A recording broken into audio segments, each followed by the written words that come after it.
दोस्तों, आज हम एक्सप्लेन करने वाले हैं एक ऐसी मूवी की कहानी को जिसमें आपको एक श्रापित राजा की खतरों से भरी समुद्री यात्रा का एडवेंचर देखने को मिलेगा। तो चलिए शुरू करते हैं। कहानी की शुरुआत हम ऑडिसियस और उसकी पत्नी पेनेलोप को देखते। ऑडिसियस पेनेलोप से कहता है कि मुझे अपने पड़ोसी देश के यूनानी राजा का युद्ध में साथ देने जाना होगा। जब तक मैं युद्ध से नहीं लौटता, तब तक तुम्हें ही इस राज्य को संभालना होगा। और फिर ऑडिशियस अपनी पत्नी को उसकी एक अंगूठी देता है। बदले में रानी भी अपना एक लॉकेट उसे देती और उससे कहती हैं, मैं तुम्हारा इंतजार करूंगी। तुम्हें अपने बेटे के लिए जल्द ही वापस लौटना होगा। अब हम यूनानी राजा और उसकी सेना को देखते हैं, जो ट्रॉय साम्राज्य पर आक्रमण करने की योजना बना रहे थे। तभी ओडिशियस उस राजा से कहता है कि अगर मैं तुम्हें ट्रॉय साम्राज्य के किले में प्रवेश दिला दूं और ट्रॉय के राजा को तुम्हारा गुलाम बना दूं, तो क्या मैं वापस अपने राज्य में लौट सकता हूं? इस पर वो राजा उसे वादा करता कि अगर तुम मुझे ट्रॉय साम्राज्य पर जीत दिलाने में मदद करोगे तो तुम अपने घर वापस जा सकते हो। इसके बाद ओडिशियस ट्रॉय शहर के अंदर घुसने के लिए एक विशाल लकड़ी का ट्रोजन उस शहर के राजा को उपहार के रूप में शहर के बाहर रखवा देता है। जब ट्रॉय साम्राज्य का राजा उस ट्रोजन हॉर्स को देखता है, तो वो इसे यूनानियों की हार समझता है और फिर उस ट्रोजन को अपने शहर में लाने का आदेश देता है। इस पर ट्रॉय की राजकुमारी राजा को ऐसा न करने के लिए कहती हैं और कहती हैं, यह सब यूनानियों की चाल हो सकती है। लेकिन वो राजा किसी की सुनता और उस ट्रोजन हॉर्स को अपने शहर के अंदर ले जाते हैं। और इसके बाद ट्रॉय साम्राज्य में जश्न मनाया जाता है। जब रात हो जाती है और सभी सो रहे होते हैं, तभी ओडिशियस और उसकी सेना उस ट्रोजन से बाहर निकलते हैं और सभी को मारने लगते हैं और वह ट्रॉय से जंग जीत लेते हैं। अब ट्रॉय की राजकुमारी राजा से कहती है कि तुम्हें देवताओं को अपनी बलि देनी होगी, ताकि देवता इन यूनानियों को श्राप दे सकें। इसके बाद वो राजा अपने ही चाकू से अपना गला काट देता है और खुद को देवताओं को समर्पित कर देता है और ओडिशियस को श्राप देता है कि वो वापस अपने घर लौट नहीं पाएगा और वो सब कुछ भूल जाएगा और समुद्री यात्रा के दौरान वो सभी मारे जाएंगे। लेकिन ओडिशियस उस श्राप को नहीं मानता है।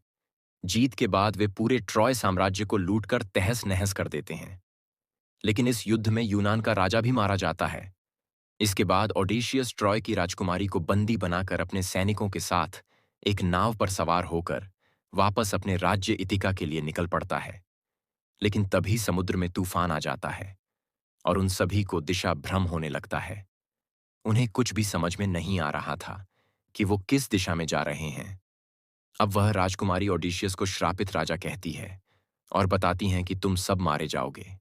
अब सीन शिफ्ट होता है और हम यूलिसिस की पत्नी पेनेलोप को देखते हैं, जिसे अपने पति का इंतजार करते हुए बहुत दिन बीत चुके हैं। जब से ओडिशियस इस राज्य से बाहर गया है, तब से पूरे राज्य में अराजकता फैल चुकी है और ओडिशियस के सभी मंत्री उसके विरुद्ध हो गए हैं, क्योंकि वे अब एक नए राजा की मांग कर रहे हैं। उस राज्य के कई स्वार्थी मंत्री अब पेनेलोप पर दबाव डालते हैं और कहते हैं कि अब उसे ओडिशियस का और इंतजार नहीं करना चाहिए। वो कब का मर चुका होगा और इसलिए अब उसे किसी मंत्री से विवाह कर लेना चाहिए, ताकि वो इस राज्य को संभाल सकें।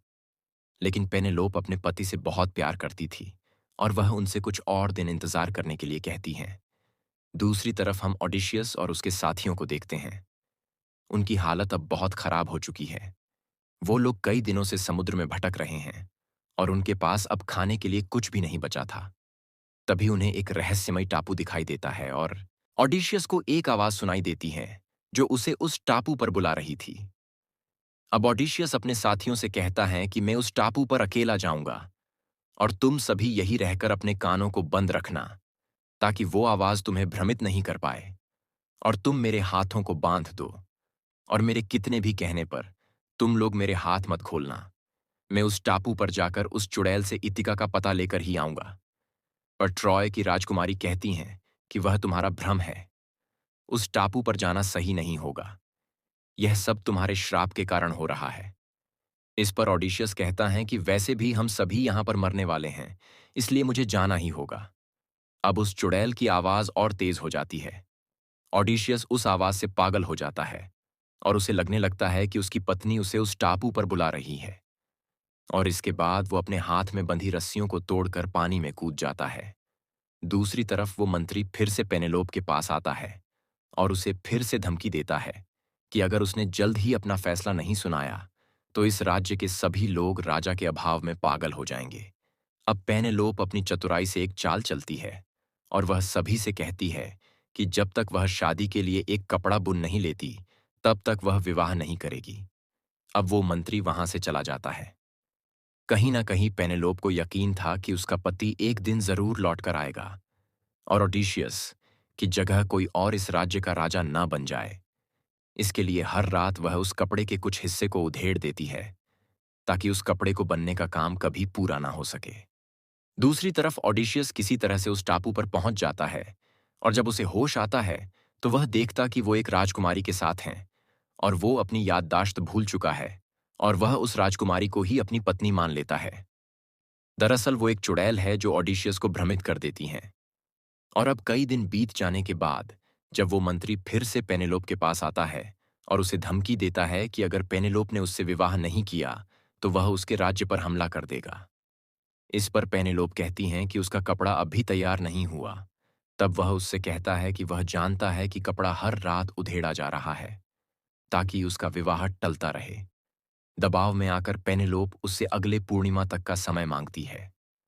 अब पेनेलोप एक चाकू से अपने हाथ को काट देती हैं और अपने खून को एक बर्तन में गिराती है और अपने देवताओं से पूछती हैं कि मेरा पति जिंदा है या नहीं।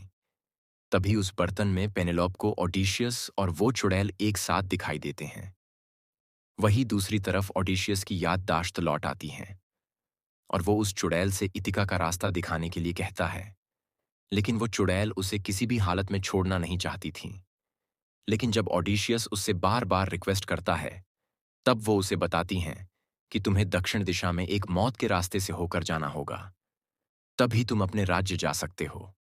इसके बाद वो चुड़ैल उसके साथियों का पता उसे देती है और एक पाउडर की थैली देती है जिसके सूंघते ही उनका भ्रम टूट जाएगा। अब ओडिशियस अपने दोस्तों के पास जाता है और उनसे अपने साथ चलने के लिए कहता है। लेकिन वो लोग यहाँ अपनी पत्नियों के साथ खुश हैं। तभी ओडिशियस उस पाउडर को निकालता है और सभी के ऊपर फूंकता है, जिसके बाद उन सभी का भ्रम भी टूट जाता है। अब उन्हें वो सुंदर लड़कियां बूढ़ी नजर आती हैं। अब सभी ओडिशियस के साथ चलने के लिए तैयार हो जाते हैं, लेकिन एक बूढ़ा वहीं पर उन चुड़ैलों के साथ ही रुकने का फैसला करते हैं। इसके बाद ट्रॉय की राजकुमारी भी ओडिशियस और उसके साथी पहाड़ों के रास्ते आगे बढ़ते हैं। तभी उन्हें एक बहुत बड़े दानव के पैर का निशान दिखाई देता है, लेकिन वो सभी आगे बढ़ते हुए एक पुराने खंडहर में पहुंच जाते हैं जहां पर उन्हें आगे का रास्ता दिखाई देता है। लेकिन उनका एक साथी एक रहस्यमयी आवाज के पीछे चला जाता है। वहां पर उसे बहुत सारा खाना दिखाई देता है। जैसे ही वो उस खाने को छकता है, तभी उस दानव का सैनिक उस पर अटैक कर देता है और वह ओडिशियस के एक साथी को मार देता है। इसके बाद ट्रॉय की राजकुमारी ओडिशियस से अपनी तलवार मांगती है और उस पर जोरदार अटैक करने लगती हैं और फिर वो दोनों उसे मार देते हैं और इसके बाद वो खंडहर भी टूट जाता है। दूसरी तरफ वो मंत्री पेनेलोप से कहता है कि अब मेरा सब्र का बांध टूट रहा है, तुम शादी करोगी या नहीं? इस पर ओडिशियस का बेटा टेलीमैक्स महल के मंत्रियों के बुरे व्यवहार के चलते उनसे माफी मांगने के लिए कहता है। इस पर वो मंत्री उसे थप्पड़ जड़ देता है।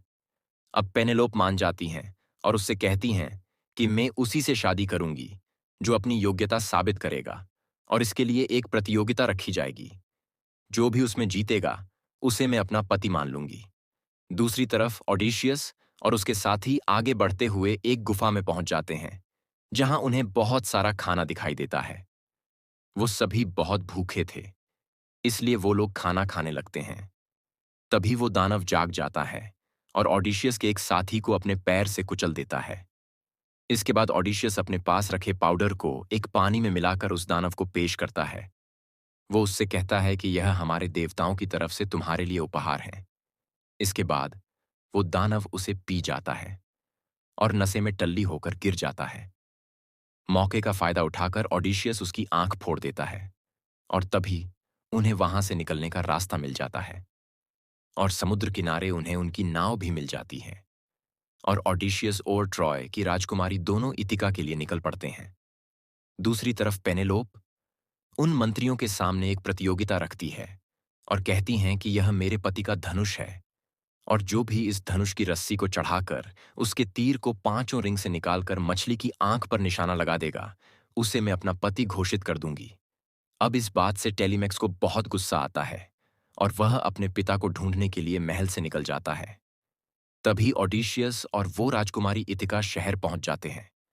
अब राजकुमारी ऑडिशियस को अलविदा कहती हैं और कहती हैं, ऑडिशियस एक अच्छा राजा है और वह उसे हमेशा याद रहेगा। दूसरी तरफ वो मंत्री उस धनुष पर रस्सी चढ़ाने का प्रयास करते हैं, लेकिन कोई भी उस रस्सी को चढ़ा नहीं पाते हैं। पेनेलोप यह जानती थी कि इस धनुष को सिर्फ उसका पति ही चला सकता है। अब ओडिशियस एक भिखारी का भेष बनाकर महल में आता है।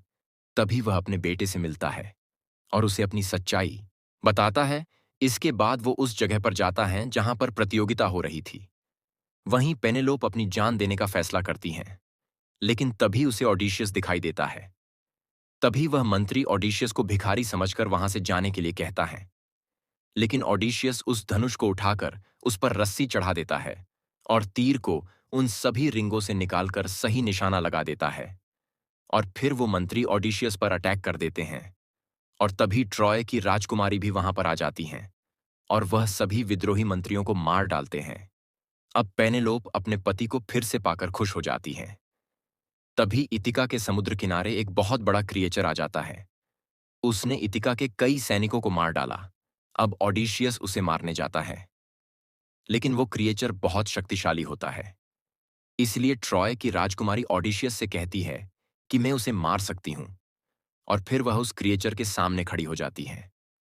अब वह क्रिएचर उसे निगल जाता है, लेकिन वो राजकुमारी उस क्रिएचर को अंदर से फाड़ देती है, जिससे वो मर जाता है। लेकिन साथ ही वो राजकुमारी भी मर जाती और फिर ओडिशियस उस राजकुमारी का अंतिम संस्कार करता है। और इसी के साथ यह शानदार मूवी खत्म हो जाती है।